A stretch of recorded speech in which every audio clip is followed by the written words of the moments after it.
Sanders from the block at the right tackle. This is Horton and intercepted. It's picked up by Chris Harris, the top-rated quarterback in pro football. Bauer tipped in the air and intercepted. Picked off by Chris Harris. And Chris Harris gets him again. Now it's intercepted by Chris Harris, who's all the way home. What a comeback for the Broncos! Welcome to another edition of Bleav in the Broncos on the Bleav Network, sponsored by Bet Online. I'm Patrick Chiotti. I'm one of your two co-hosts of this program. Joining me, as always, is former Denver Bronco Super Bowl 50 champion Chris Harris Jr.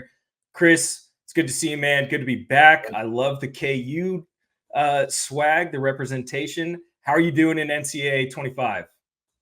Yeah, man, we won a national championship in Kansas, already. I entered the transfer portal because my whole team was seniors. So I went to Ohio State where we got, receivers. Their cheat code. I got like 394 receivers, young guys. So I'm like, hey, I'm going to go rock with them guys over there. So, Ohio State is like a dream come true for a quarterback. So, but I'm loving the NCAA, man. It's been fun. And let's talk about these quarterbacks, man. And we got some guys getting paid. Yes, sir. Yes, sir. We've got lots of big Broncos news. We're going to get right to it. This is another one of our roster breakdown episodes. If you haven't checked out the rest of this series, this is a great series. Go back and look. Chris and I break down each position group, give our thoughts on each of the individual players and their performance, and then who we think will finally make the Denver Broncos roster on opening day. Lots to cover. Quinn Meinerz getting paid by the Denver Broncos. Patrick Surtain, again, the top cornerback in the NFL. Surprise, surprise. We're going to be talking about the quarterbacks, Jarrett, Stidham, Bo Nix, Zach Wilson, former top 5 pick, who are all in the Denver Broncos quarterback room. Who's going to be the starter? No one knows. Camp is 10 days away, Chris. We're so excited. And there's possibly a wide receiver, an elite wide receiver on the trade market. Could he be a Denver Bronco? We'll talk about it. Before we get into all that, we have a message from our sponsors. Bet Online is the world's most trusted betting platform and your number one source for everything online sports betting. Right now, you can receive a 50% free bet up to $250 on your first deposit to bet on anything from the Olympics to baseball to even Formula One racing. BetOnline has every stat, every matchup, and even live odds and spreads while the games are being played. When the game's over, head on over to our online casino and get in on a game of blackjack or poker or unwind with one of our over 150 slots games. Head to the website today to get in on the action. Use promo code Bleav, that's BLEAV, for your 50% free bet credit on your first deposit up to $250. Bet Online. The game starts here. And Chris, where we're going to start is with the belly. The belly has been fed. Quinn Meinerz, the Broncos' right guard, has been rewarded with a 4-year, $80 million extension. This is well-deserved. Quinn has been one of the most consistent and just great linemen for the Denver Broncos over the last few years. Chris, what was your initial reaction to seeing Quinn Meinerz finally get that extension that he deserved?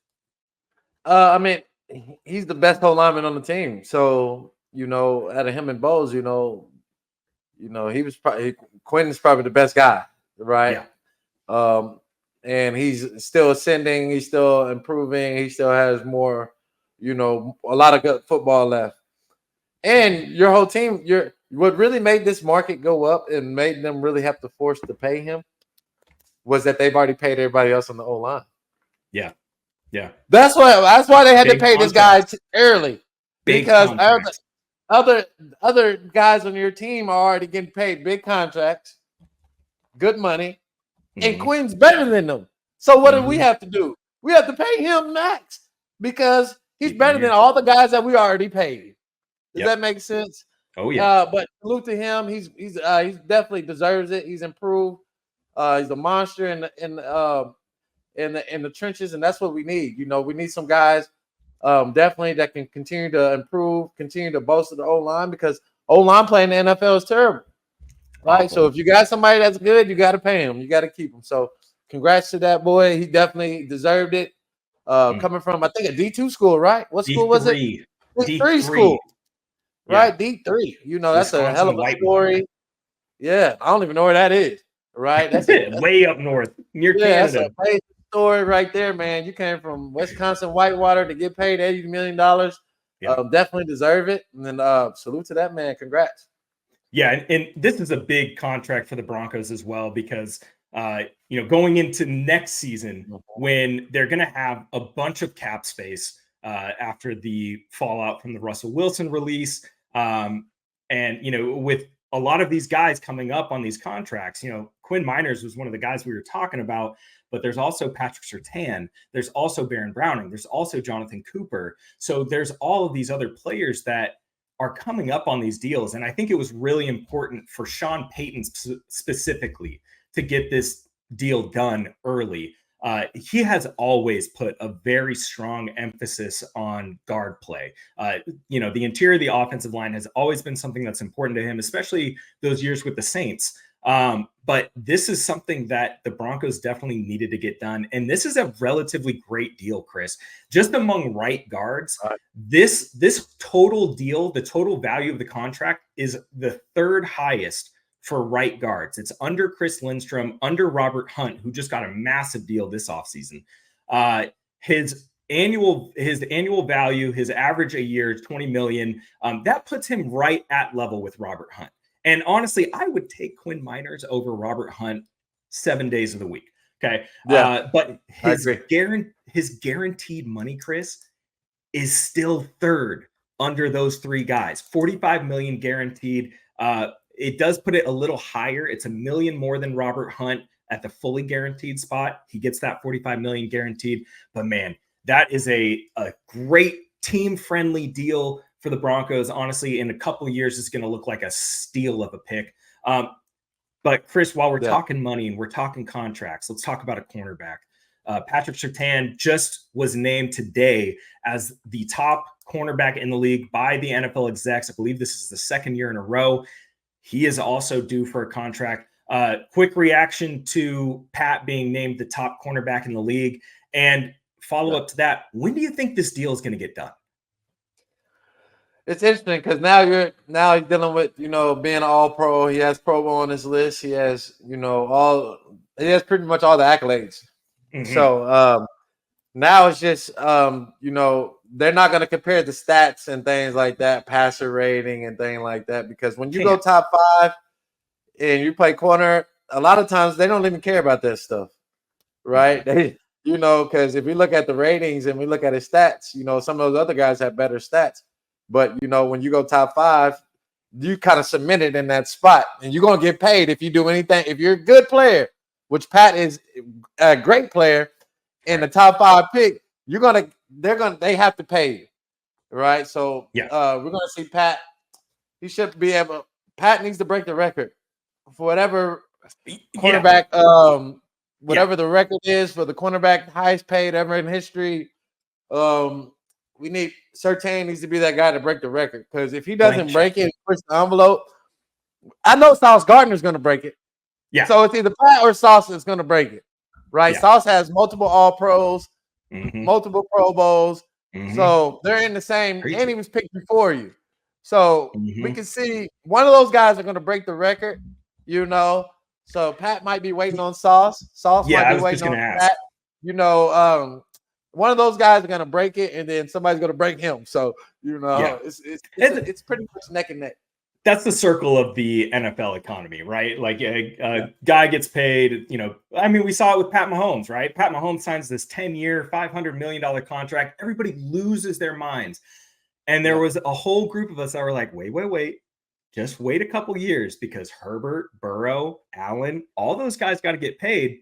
And that the value is just going to keep going up. And now Patrick Mahomes' contract looks like a steal. It's crazy how that works, right? So I think you bring up an excellent point. I bet, those two sides, Sauce and Pat, their teams are probably in a deadlock, just staring at each other like, who's going to pull the trigger first? And I would bet that it's Sauce's team looking at Pat's team going, come on, sign the deal. Mm. Average per year right now, Jair Alexander is at the top at $21 million per year. His total guaranteed money was only $30 million in that contract, but guys like Denzel Ward, Jalen Ramsey, and Marlon Humphrey, they're up in the 60s and 70s. Marshawn Lattimore is also at about $68 million. Jalen Johnson and L'Jarius Sneed, two guys who signed extensions this last offseason, they're at about 54 and 55 million each. So I wonder, Chris, if that's going to be kind of the range. Like it has to be higher than a Denzel Ward, a Jair Alexander, wouldn't you say? Yeah. I was saying, what was their guaranteed for Jair was Denzel at Ward? Jair's at 30, but Denzel Ward's at 71.25 and Jalen Ramsey's at 71.2. So then he needs 80 to 90 guaranteed.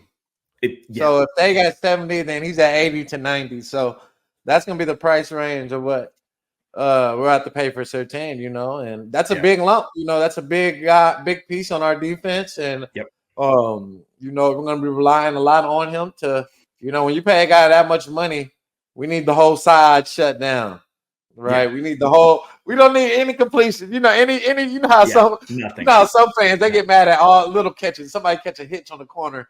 Fans. Oh, he got the ball caught on him.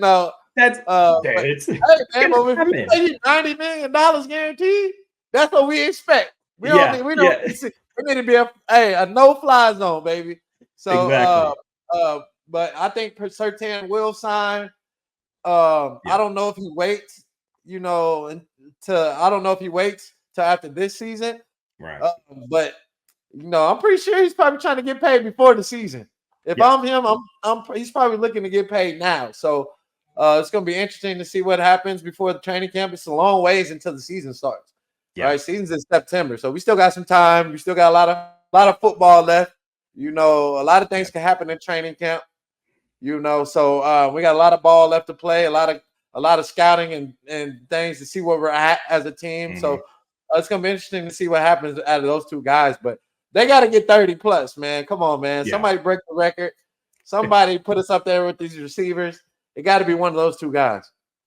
Yeah, I'm looking at positional spending right now on over the cap, and for the Denver Broncos right now this year, they're spending $18.4 million on the cornerback room right now, which would put them.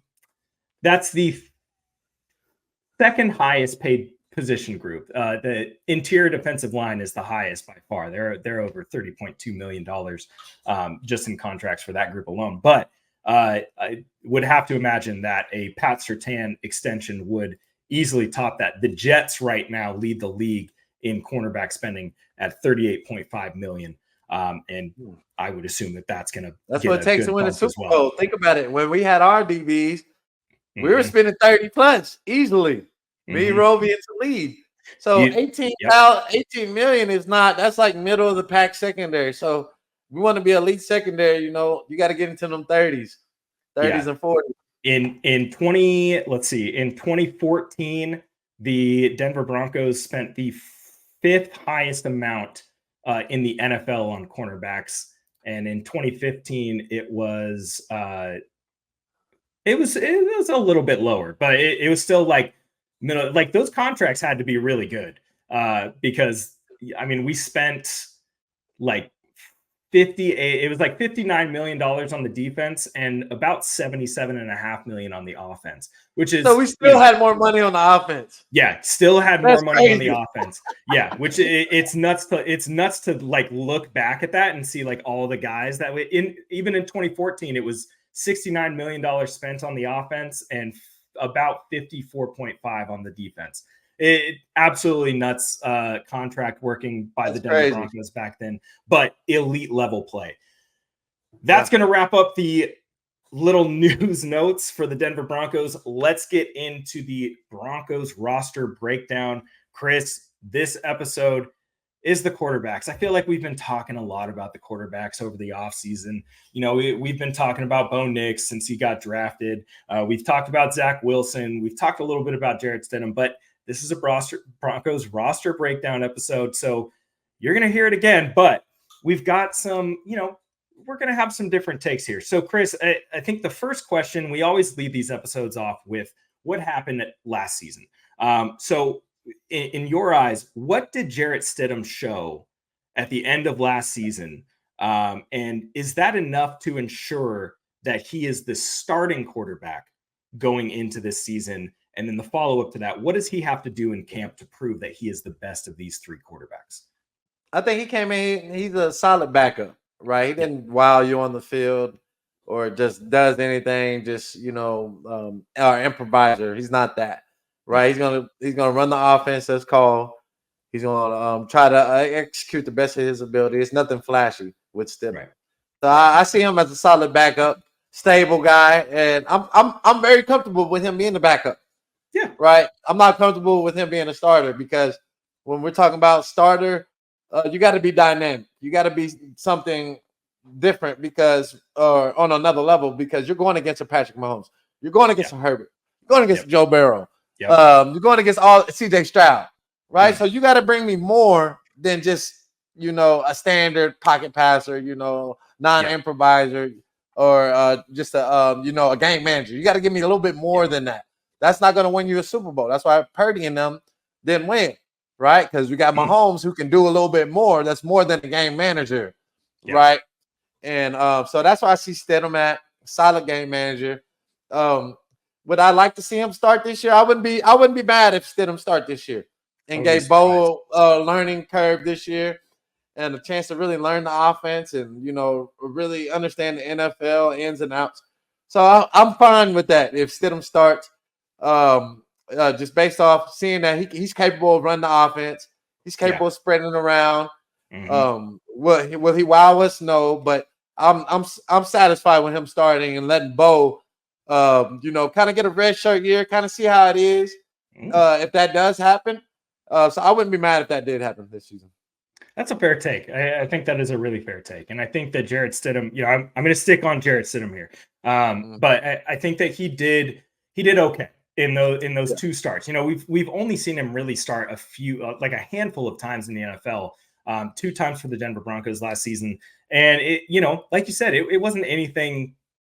It wasn't anything impressive. It was just kind of like this is a guy who just, you can tell that he did his studying during the week, and he's just trying to work within the frame of the offensive system, and that's really all you can do. But I think there's some nuance to that. Like I think of a guy like a Brock Osweiler who came in during that Super Bowl run, and he was just doing his job. He wasn't doing anything that was, like he wasn't being prime Peyton Manning or, 2013, 2014 Peyton Manning out there. He was just operating the offense, running the ball well, making good throws, the right read. And you'd get the occasional deep bomb, and I think that's kind of where Jarrett Stidham just needs to be, is just a guy who can just run the offense. Chris, with Stidham, one more point with Stidham, like you said, piggyback off you with Stidham, the outside sources, the outside guys, resources have to be great, right? We got to run the ball, Williams. Like we got to have a good run game with Stidham, right? We can't not have a run game and think he's going to be our starting quarterback. We got to have some guys producing around him to make his life easier. If we have a run game and we're getting, solid run game, 100 yards per game, we're in the top 10, 5 rushing, Stidham can start all day, right? Because we can really manage the game, right? Yeah. But that's the key, man. We got to have some good sources, good resources of playmakers around him to make it easier for him if he starts. Yeah, and I mean the rushing offense. We talked about that in the running back episode with Tatum Bell.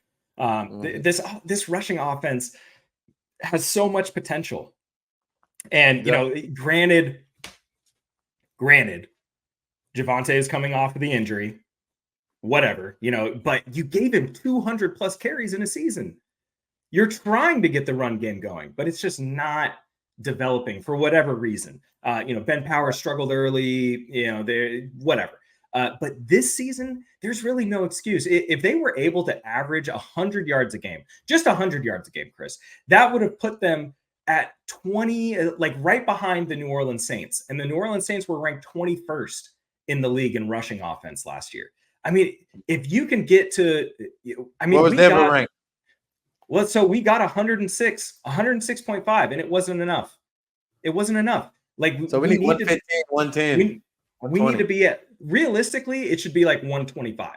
That should be the target. 125 would put you at top 10, right behind the Atlanta Falcons. That should be the goal. You look at teams like Detroit. Detroit was averaging nearly 136 yards rushing a game. Baltimore, granted, it's Baltimore, but 156 and a half yards a game rushing the football. The San Francisco 49ers were ranked third at 140.5. Run the damn ball. We need the offense to get back to this, because that is how you're going to be able to bring guys along like Bo Nix, who don't have to just pass the ball 50 times a game. Chris, the Broncos brought in a former top 5 pick at quarterback this offseason. The Jets traded Zach Wilson to the Broncos for a 6th-round pick. No harm, no foul, just a little scratch. But everything that we've heard has just not been great about Zach Wilson. And this was a guy who many during that draft process were like, this guy's going to be a home run. He's going to be one of the best quarterbacks from this class. And it just hasn't panned out. What do you think that he has to prove in training camp that will show that he can be just a backup quarterback in the NFL? He that's one thing he hasn't been able to show, right? Is that is he worthy to be a backup, right? Because when you want a backup, you need a spark fire, something new. Okay, we don't expect you to win every game, right? But we need some type of spark, something different, right? And right now, last year I don't think he was a solid backup for Aaron Rodgers. That team was kind of like dead after Aaron Rodgers got hurt. So we got to have some type of life, right? Bo goes down, Stidham goes down. We got to have some type of spark behind him, right? And that, like Cleveland got with Joe Flacco. You know what I mean? They had a spark from him. You know what I mean? So that's what we're looking for. This guy, I think he has all the capabilities to play in the NFL. Yeah, I think it's in his head. I think most of it, a lot of this stuff is in his head. It's mentally. Yeah. I don't know. I don't know what he does off the field or things like that, but he just doesn't look like he believes in himself. From just watching him play, he doesn't have a lot of confidence. We know he's talented to make all the throws, but can he play with confidence? And maybe playing in Denver is a good place for him with Coach Payton. He can develop quarterbacks. He's working with them. He's going to be hard on them. He's going to challenge these guys. And maybe this guy pops out, has a great training camp, So it's going to be great competition. It's out of those 3 guys. They're all young. And, I think he definitely does have some practice squad eligibility. So he can definitely go on the P squad if you need him to go there. I don't see any other teams really wanting him to be a backup. I can't think of any right now. That's going to be his rate right there. So right now he's competing for a starting job. And all he has to do is go out there and show confidence, be a game manager, right? Put the team in the right place. And when it's time to make those improv plays and, for you to do what you do, it's time that's when you can go out there and do it. Right. Yeah. But so this guy has a talent. It's about confidence with this guy and where he's at with himself and the belief in himself. And if he has that, right, he should beat out Stidham. Talent-wise, talent-wise. He's younger. If we're judging talent. Yeah. Right. Football talent, skills. He should be able to he should be the backup quarterback. Yeah. And I think that this is something that, Broncos fans should look at what Sean Payton did in New Orleans with guys like Taysom Hill, who, oddly enough, another BYU quarterback, but a guy who had physical traits, but the quarterback part just didn't click. Are they going to use Zach Wilson as a tight end or a sniffer? Probably not. He's not big enough for that, but he is athletic enough to do, like some designed runs. I think that would be a great area for him. But the problem is you also have Bo Nix, who did a lot of that stuff at Auburn. That was Auburn's bread and butter throughout his whole tenure there. So, I think to your point, can he beat out Stidham as the backup? I think there's a possibility there. I think he could offer more from that physical talent standpoint and be a backup, but you have to be able to have that mental side. And Chris, you did a great job bringing that up, because we saw kind of what happened last year when he took over and then he was benched and he kind of got jerked around by the team a little bit. And that really messed with his mental a lot. And we saw it on the sidelines. Is he emotionally, mentally mature enough to handle not being the guy? Maybe that's who he always was when he was coming up through high school and then in college. Like, he was always the dude. And now he's having a hard time not being the dude. So I think Payton could do a good job in humbling him in that aspect, but then also like teaching him, guiding him. Look at what he did with Teddy Bridgewater and a guy like Jameis Winston, who was also a top pick, who had, he had some success and then he got really bad. And then he goes to New Orleans and he does amazing in the limited time that he had there. So I think that that's something that we could definitely keep an eye on. Chris, the last quarterback that we're going to talk about is the guy that we've spent a lot of time talking about, but that is this year's first round pick, Bo Nix. We haven't heard a ton. Like, we've heard little snippets here from the mini camps and stuff like that. But do you think, there's a two-part question here. Do you think that we're being kept in the dark about how good Bo Nix is since he got drafted? And then what does a successful campaign look like for Bo Nix in his rookie season? Let's say he does get named the starter. What does a successful rookie campaign look like? With the first question, I think we are being in the dark. You kind of have to protect these guys, and especially rookie quarterbacks early. We don't want the confidence to get down, and so they they are going to protect them a little bit in that way. What's a successful year for him? A successful year for him is to be able to start all year, right? Be able to start all the games this year. Wins and losses don't really matter, because you're a rookie and you're on a team that's not projected to win a lot of games right now, right? So wins and losses, I'm not gonna say your rookie year is dependent on that, right? Especially as coming in this year, right? So just having him go out there, run the offense, be consistent every week, right? Make big plays whenever it's called, and just show that you belong out there. Yeah. Right. As long as he shows that he belongs out there, he can make plays. He's confident, right? He's running around, he's being improv, right? And once we get to the red zone, he's doing his thing, right? Those will be success, right? He's gonna have bad plays, right? Bo Nix is gonna throw interceptions, right? It's gonna happen. He's gonna fumble the ball, right? He's gonna mess up on protection, right? He's gonna do that. It's gonna happen, right? But can he limit those mistakes each week and improve each week to get better and better every week, and eliminate making the same mistakes from week one? Okay, I'm not going to make that same mistake. If I know I need a timeout, it's 2-minute drill. I got to throw the ball in the outside lanes. I don't need to throw it in the inside right now. We don't have any timeouts. I got to get us out of bounds. He throws it in the middle, right? Those are little things that, like, we don't want Bo next week. We need you to throw it on the outside lane so we can get him out of bounds. Things like that, right? So he's in a game of football. There's so many situations. There's so many things that can happen in a game as a quarterback, right? He's truly managing the game. That's why they get paid more, right? So it's going to take him time to develop as being the manager of the game, right? And that's what we want him to do. We want him to get better each week, improve each week in your situational football, each week in your command of the offense and your leadership. And I'm happy with that. Wins or losses, right? As long as I can see him improving on those things each week, the wins will come eventually, right? So those are my successful things I want to see for Bo. Just improvement every week. I'm not going to be like, it's not the end of the world when this guy throws interceptions or he fumbles or he tells the O-line to block this way, but the blitz is coming over here. Right. I'm not gonna be mad at Bo for messing up like that. Those are learning curves that he has to go through. And he's no different than anybody else. Like Peyton Manning was, I think Peyton led the league in interceptions his rookie year. Yeah, he did. He still holds the record. Yeah, not everybody's coming in here going diamond, right? Not everybody's coming in here like CJ Stroud, right? That's just not happening every year. So I'm looking forward to seeing him play. I'm excited.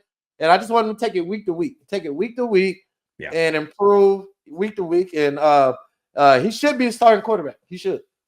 Yeah, I agree. And I think the best way, this he's 25 years old. He's got a ton of playing experience in college football, and especially those last 2 years at Oregon. Dan Lanning kind of spoke to him being more in charge at the line of scrimmage, which is great, great to hear. And that's a sign of someone who's definitely matured. And he kind of talked about it in that documentary show. Like, I've been in so many different situations. Like, now I'm at a point where I can look at the defense and I can just go through these situations in my head. And I feel like he's a lot more mentally along than we were kind of led to believe throughout the draft. Like, the big media did not like this dude at all. He's old. He killed the press conferences. He killed it. He absolutely killed it. And he killed the interview process. And that was the big thing. I was arguing with people on Twitter this morning about this, but yeah, he's 25 years old and all this stuff, but he's coming in with more experience. Jaden Daniels, also 25 years old. Michael Penix Jr., also 25 years old. Like, these are the COVID quarterbacks, is what we're going to call them. But that's not necessarily a bad thing for Bo Nix. Like, you're coming in a little more prepared and with a better work ethic than, say, someone who's a 21, 22-year-old quarterback who's just getting to the NFL, spent like 1-2 years as a college starter. Okay, I'm good. Like, when I was 25, I'm thinking, like, when I was 25 in the NFL, I felt like I was unstoppable. Like, I felt like I could. You're not catching nothing on me. I'm 20. I was moving so good. So I can imagine how these guys, they're coming in 25. They're like in their prime. Yeah. Right? Yeah. Which could be a good or a bad thing. Yeah. Yeah. So, and yes, I also agree with you that he should be the starter. Only because you spent the 12th overall pick on this guy. He is an older prospect. He does have more experience, but the best way for him to get integrated into the game is by giving him those live snaps. I think sitting him for a whole year might not be the best thing, but really getting him into that groove early, that's going to be the big thing. Chris, really quick, camp's coming up. Are there any free agent quarterbacks out there that you think are better than what we have in the room right now? No, I don't think so. Everybody's gone. I think everybody snatched up their backups pretty fast. Everybody, they were on it on the quarterbacks this year because I think they noticed how many guys were hurt last year, the year before. Mm-hmm. We had a lot of quarterback injuries. So guys picked them up fast. Flacco was picked up, scooped up quick. Minshew with the Raiders. I think it was a quarterback with the 49ers. Darnold went to the Vikings. Darnold starting in Minnesota now. Yeah, so everybody got picked up, So there's really no guys out there. I think we have the best three right now to be able even to Drew Lock. Even Drew Lock got picked up. Yeah, Drew Lock with the Giants, right? Yeah. Yes, sir. Yeah, so everybody's out there. So everybody's gone, and so we got to roll with what we have this year. And next year's quarterback, I don't know what they're looking at in the draft. I know we got Deion's son coming through. It was probably a couple, but this last quarterback class was amazing. So it's gonna be hard for those guys to top them. But I think that's all the talent is gone, man. I think they're all everybody signed. I mean, hey, you could scoop up not Teddy Bridgewater. He retired. You could scoop up Ryan Tannehill at the ripe age of 36 years old and have him come in and compete. I mean, that's the market that we're looking at right now. Or your boy Trevor Siemian could come back to Denver for a year. I would like to see Tannehill. Well, he's probably done starting. I never thought he was like a great starter anyway. So watch him be a Steeler in like a month. Oh no. Watch it. Arthur Smith was his old OC, man. I don't think there's anybody out there on the market that's better than what we have right now. I think that just keep developing. Like, this needs to be a youth movement. Jarrett Stidham's the oldest one in that room right now. So I think that's a big thing. They've got Davis Webb as the quarterback coach. Like, he's another guy that was just in the league like 3 years ago. So I think right now the best thing to do is just go with the youth movement. Chris, last thing we're going to talk about before we get out of here. Big news out of the NFC West. San Francisco 49ers wide receiver Brandon Aiyuk officially requested a trade from the 49ers. This is big because the 49ers, just in the Super Bowl last year, they've got all these weapons, Debo, Kittle, CMC. They spent a first-round pick on Ricky Pearsall, who I absolutely love. Jawan Jennings is still there. That wide receiver room is stacked. Aiyuk. Could the Denver Broncos trade for Brandon Aiyuk? Would that be something that you personally would like to see, or do you think they're good where they're at? I think they're good where they're at. Just facing both, Cortland and facing Aiyuk. I think Cortland's better to me. Aiyuk's just in a better system, with and he's had more reliable quarterbacks. So that's just what you might see in the stat wise. And Cortland's just bigger. So I would keep Cortland. I would keep Cortland, just the physical nature. He's like a baby, when you see Cortland line up on the X, it's totally different than seeing Aiyuk. So for me, I don't think there's a trade option. This guy wants to get paid around $30 million, around the top those guys. And he's not in that. He's not even, I don't think he's in the top 10 on my receivers. So, okay. When we look at Jefferson, Chase, Tyreek Hill, CeeDee Lamb, Jalen, Nico, AJ Brown. So it's AJ Brown, the Eagles. So it's a lot of guys, I would put before Aiyuk, but he is the best receiver on the 49ers. He is. He's better than Debo. Oh, right? Absolutely. But I'm at corner and I'm guarding. I would much rather guard Debo because he's slower. He's easier to jam. Right? Careful, man. So, you might piss off the 49ers. Man. Hey, you just being real. I got it on tape. So I got it on my phone. I can show you highlights with one-on-ones with Aiyuk and Debo. So man. That's the blessing of being a listener. You get to hear from me that actually played against all these guys. Yep. Right? So Aiyuk is the best player on their team, best receiver. That's not getting paid like he's the best receiver. So I see his frustration, right? So he's supposed to get paid like a number one receiver because he is, and rightfully so. And he's so here's my read, and we talked about this before the show, but here's my counter argument. Okay, so you have Courtland Sutton, who 29 years old. He's gonna be a free agent, not after this season, but after next season. But he is wanting that extension. Right. And that extension, if everything is being reported the way that it is, it's not that big of a jump. Right. As far as like $2 to $3 million extra. OK, that's not bad.